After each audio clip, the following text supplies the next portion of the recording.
शायरा ओम शायरा ओम शायरा। मेरे प्यारे बच्चों, कैसे हैं आप सब?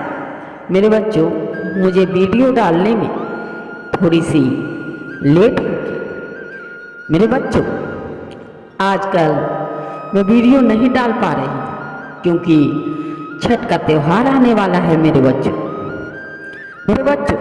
क्या आप जानते हैं कि छठ क्यों मनाया जाता है? मेरे बच्चों, अगर आप हमारे चैनल पर नए हैं तो हमारे चैनल पर जुड़ने के लिए सब्सक्राइब कर लीजिए मेरे बच्चों, ताकि आने वाली वीडियो की नोटिफिकेशन आप तक जल्द से जल्द पहुंच सके। मेरे बच्चों, अगर आप हमारे ईसाई संदेश में जुड़ना चाहते हैं तो सब्सक्राइब कर लीजिए। मेरे बच्चों, ईसाई संदेश में आप सभी का बहुत बहुत स्वागत है। मेरे बच्चों, ज़्यादा समय ना लेते हुए क्या आप जानना चाहोगे कि छठ पर्व क्यों मनाया जाता है? तो आइए और जानते हैं कि छठ पूजा क्यों मनाया जाता है। मेरे बच्चों, उत्तर प्रदेश और खासकर बिहार में मनाया जाने वाला ये पर्व बेहद अहम पर्व है, जो पूरे देश में धूमधाम से मनाया जाता है। मेरे बच्चों, हिंदुओं के सबसे बड़े पर्व दीपावली को पर्व की माला माना जाता है।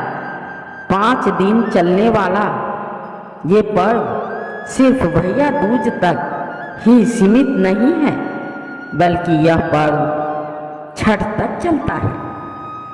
उत्तर प्रदेश और खासकर बिहार में मनाया जाने वाला ये पर्व बेहद अहम पर्व है, जो पूरे देश में धूमधाम से मनाया जाता है। छठ केवल एक पर्व ही नहीं है मेरे बच्चों, बल्कि महापर्व है, जो कुल 4 दिन तक चलता है। नहाय खाए से लेकर उगते हुए भगवान सूर्य को अर्घ्य देने तक चलने वाला इस पर्व का अपना एक ऐतिहासिक महत्व है। मेरे बच्चों, छठ पर्व कैसे शुरू हुआ? इसके पीछे कई ऐतिहासिक कहानियां हैं मेरे बच्चों, और ये कहानियां बहुत ज़्यादा प्रचलित हैं। पुराण में छठ पूजा के पीछे की कहानी राजा प्रियवंद को लेकर है। कहते हैं, राजा प्रियवंद को कोई संतान नहीं थी। तब महर्षि कश्यप ने पुत्र की प्राप्ति के लिए यज्ञ कराकर प्रियवंद की पत्नी मालिनी को आहुति के लिए बनाई गई खीर दी। इसमें उन्हें पुत्र की प्राप्ति हुई, लेकिन वो पुत्र मरा हुआ पैदा हुआ। मेरे बच्चों, प्रियवंद पुत्र को लेकर शमशान गए और पुत्र के वियोग में प्राण त्यागने लगे। उसी वक्त भगवान की मानस पुत्री देवसेना प्रकट हुई और उन्होंने राजा से कहा कि क्योंकि वह सृष्टि की मूल प्रवृत्ति के छठे अंश से उत्पन्न हुई है, इसी कारण वो षष्ठी कहलाती है। उन्होंने राजा को उनकी पूजा करने और दूसरों को पूजा के लिए प्रेरित करने को कहा। मेरे बच्चों, राजा प्रियवंद ने पुत्र इच्छा के कारण देवी षष्ठी की व्रत किया और उन्हें पुत्र की प्राप्ति हुई। कहते हैं ये पूजा कार्तिक शुक्ल षष्ठी को हुई थी और तभी से छठ पूजा होती है। इस कथा के अलावा एक कथा राम सीता जी से भी जुड़ी हुई है।